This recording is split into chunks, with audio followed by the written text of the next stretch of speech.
Hello, this is Astrid with Kanen Coffee. So we fixed the heating problem with this machine, and now you can see the light isn't on and it's in room mode. So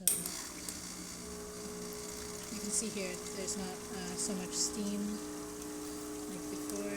And I know the thermostat in the end it stopped working altogether. That was because the reset switch on there was activated, so we replaced it with a new one that doesn't have a reset switch, and we fixed that heating problem. And then I'll show you the steam too. So it'll just take a minute for the machine to get hot, so I'm gonna pause the video here.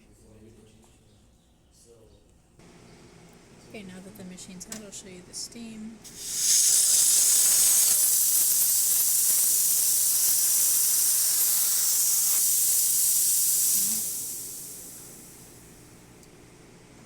That's about it for this video. Thanks for watching.